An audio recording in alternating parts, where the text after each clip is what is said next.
Bora, tô aqui com o Gora pra gente falar sobre meio ambiente, principalmente, né? E aí não tem jeito. A tragédia no Rio Grande do Sul ganha destaque. O que eu quero mostrar agora é o vídeo viral do dia. Eduardo Leite, recentemente. Perdão, Gora, a gatinha quis beber o café do cara aí, pô. Aqui. Respeita o parlamentar, cara. É a cenoura agora. Prazer aqui em apresentá-los. Mas vamos lá. Eduardo Leite falando dos 3 erros que ele não cometeu. Cadê o vídeo? Mas asseguro uma coisa. Deste governo, não há o erro do negacionismo, não há o erro da omissão, não há o erro de atacar questões ambientais ou as mudanças climáticas, porque a gente reconhece a ciência e a gente busca se aliar a ela. Beleza, eu não quero nem comentar a gestão do Eduardo Leite, porque se eu começo a ficar muito opinativo com isso, a coisa fica feia aqui. Eu fico um pouco irritado às vezes. Mas eu gosto muito desse vídeo porque ele é um resumo objetivo de tudo que não pode mais acontecer. Aconteceu no Rio Grande do Sul. Desculpa, aconteceu. Então não pode ter mais negacionismo, não pode ter mais omissão e, por fim, o desmonte das políticas públicas tem que acabar. Sim. Não dá mais para sustentar esse discurso. Ele tem que ser, sei lá, criminalizado é demais, mas tem que ser hostilizado Sim. pelo seio da sociedade, pelas pessoas que sabem o que estão dizendo e fazendo, pelas pessoas que são razoáveis, me permita. Né? Então, essas 3 coisas que estão colocadas aqui, elas embasam uma conversa da hora aqui com o nosso Gora. Hein? Olha lá, ó. Negacionismo, omissão, desmonte das políticas ambientais. Em negacionismo, estamos bem. O Olavo morreu, mas deixou aí as bases de uma doutrina, rapaz, que é perigosíssima. Omissão. Desculpa, vou ter que voltar para a tragédia no Rio Grande do Sul para falar não necessariamente do Eduardo Leite, mas talvez até da gestão da Prefeitura de Porto Alegre, que, de acordo com denúncias seríssimas, bem embasadas, dignas de crédito, teria economizado em borracha e parafuso. Gora do céu, em dado ponto, os caras me cogitaram colocar blindado das Forças Armadas para escorar a comporta. Gora, ninguém vai me convencer de que isso é procedimento padrão de contenção de catástrofe. Escorar a comporta com blindado, né? Então, tá aí a omissão. Houve um certo desgaste, né? nessa estrutura que prova que alguma negligência tomou lugar ali, né? Por fim, o desmonte das políticas ambientais. Aí eu resgataria a presença do Ricardo Salles dentro do governo federal, mas pontuaria que dentro da trajetória do Ricardo Salles, uma figura importantíssima é o nosso hoje vice-presidente Geraldo Alckmin, que abre a Secretaria de Meio Ambiente de São Paulo para o Ricardo Salles, que hoje é chamado na oposição de condenado em função do que executou em São Paulo. Sim. Na gestão do Geraldo Alckmin, teria beneficiado mineradores com interesses muito escusos por lá, né? Então, esses são os exemplos que eu consigo colocar, Gora, dessas 3 coisas que daqui para frente tem que ser absolutamente inadmissíveis porque elas matam. Negacionismo, omissão, desmonte das políticas ambientais. Quero ouvir você sobre cada um desses itens. Malditos. Álvaro, isso segue, né, de trás para frente, a gente pensar o desmonte das políticas ambientais. Agora mesmo, aqui no estado do Paraná, a Secretaria de Meio Ambiente, que virou a Secretaria do Desenvolvimento Sustentável na atual gestão. Os nomes mudaram, né? Eu acho isso engraçado. Mudou a nomenclatura, mas com isso você vai pensar, mudou também o órgão. Sim. Você não tem mais uma Secretaria de Meio Ambiente. Você tem uma secretaria que age para facilitar o licenciamento de empreendimentos. Me permita só te interromper com esse exemplo que para mim é emblemático e deve ser para você também. O Instituto Ambiental do Paraná virou o Instituto de Água e Terra. Quer dizer, ambiental não, isso aí é demais para a gente. Né? Água e terra. E o que está sendo passado agora? Vai para uma discussão no Conselho de Meio Ambiente, a redução da distância entre aterros sanitários e povoamentos urbanos. E isso passou agora, assim. Então, o estado mais sustentável. Então, quando você falou do Ricardo Salles, de passar a boiada, a gente viu o estrago que foi feito nesses anos, porque não foi só o Ricardo Salles. A gente teve discípulos do Ricardo Salles em todo o Brasil. Certo. E isso ainda está acontecendo no Rio Grande do Sul, em Santa Catarina, no Paraná. Em todos os estados da federação, você tem esse discurso de que o desenvolvimento econômico ele é uma coisa e, para ele acontecer, a gente tem que sacrificar o meio ambiente. A gente tem que sacrificar as matas ciliares, tem que sacrificar as florestas, tem que ter essa fragilidade das políticas ambientais. O que está, assim, mais longe de uma realidade assim e se aproxima de fato de um negacionismo, porque você está negando o que está acontecendo, só que em vez de pisar no freio, você está pisando no acelerador ainda mais. Você não está, o trem está indo a milhão e vamos desacelerar, vamos dar um jeito de parar. Não, vamos acelerar mais porque talvez ele pule o penhasco. Né? Parece que essa é a lógica que está sendo colocada. Então, na questão assim que eu vejo do desmonte das políticas, isso é muito sério porque isso está em curso. E eu faço parte da Frente Parlamentar Ambientalista, né? Represento aqui no estado do Paraná. Nós somos uma voz muito solitária, são poucos parlamentares que se envolvem nessa questão.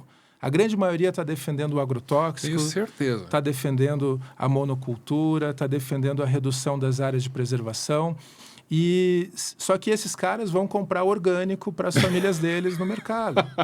Eles não estão, assim, eles não vão dar soja envenenada para a filhinha deles comerem. Eles vão fazer questão de comprar o orgânico que é mais caro.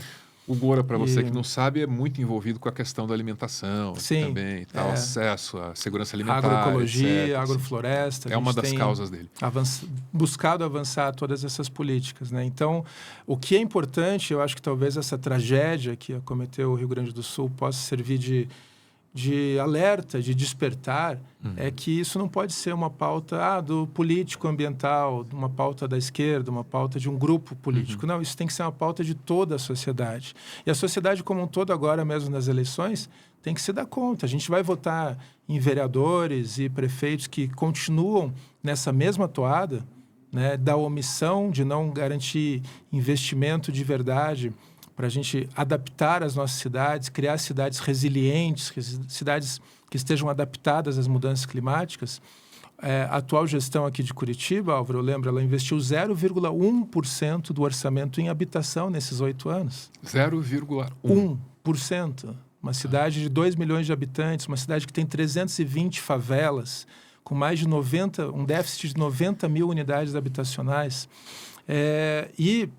Eu acho que o terceiro ponto é isso, né? Indo de trás para frente, né? Eu falei do desmonte das políticas ambientais, falar da omissão, ou seja, da não aplicação de recursos onde eles devem ser aplicados, e a gente falar desse negacionismo que ainda está presente. Então, eu acho que o grande alerta para a gente aqui no Brasil, nesse ano de 2024, é que a gente tem que aumentar a força desse discurso. Esse discurso ele tem que garantir com que as eleições deste ano sejam um ponto de virada. A gente falou de um ponto de não retorno, mas vamos falar então de um ponto de virada, um ponto onde o discurso ambiental, o discurso climático, ele seja encarado na perspectiva adequada, que é a perspectiva de que não teremos um futuro para nós mesmos, né, para as futuras gerações, se a gente não garantir agora uma mudança efetiva.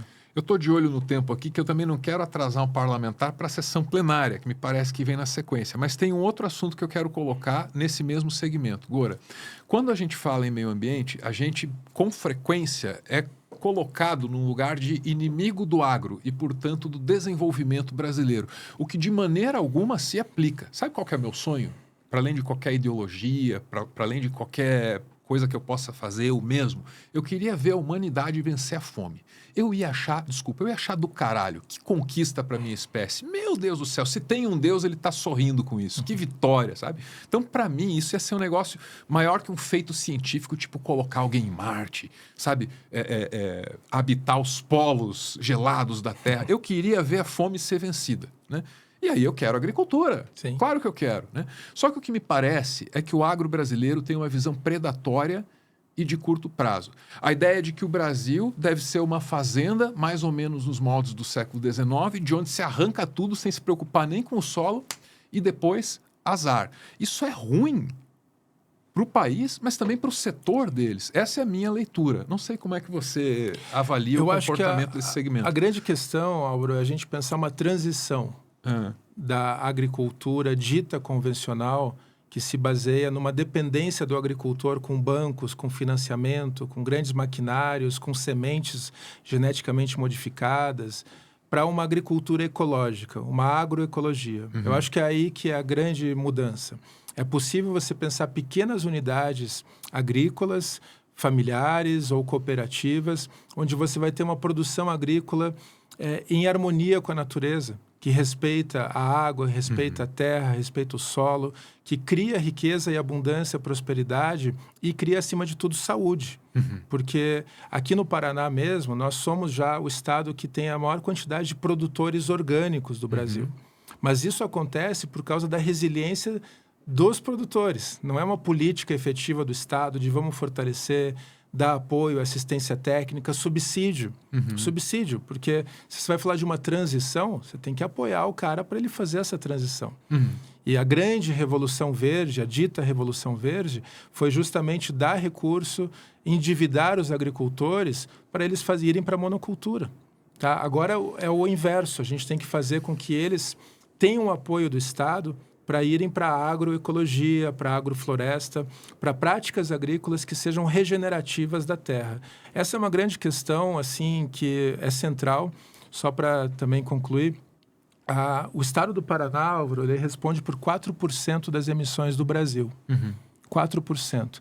Desse, assim, a NDC, que é a Contribuição Nacionalmente Determinada, cada estado tem isso em relação ao Acordo de Paris. Paraná, dentro do Brasil, 4%. Desses 4%, se eles forem 100%, 80% é relativo à agricultura e ao setor de transportes. Tá? Então, ou seja, a gente tem que mudar o jeito de fazer essa agricultura e a gente tem que mudar também o setor de transportes. Não basta só a gente querer eletrificar a frota. Não basta assim, vamos eletrificar a frota que a gente está vencendo. É uma política de enfrentamento climático. Quer ver o que é uma política de enfrentamento climático? Uma cidade como Curitiba, onde você tem mais de 1 milhão de carros. Se você conseguir tirar 100 mil carros da rua no dia a dia, aí sim você está descarbonizando a cidade. Não é colocando 1.000 ônibus, transformando a frota de 1.200 ônibus em ônibus elétricos, que você vai fazer essa mudança. A gente tem que ter uma mudança efetiva, de verdade.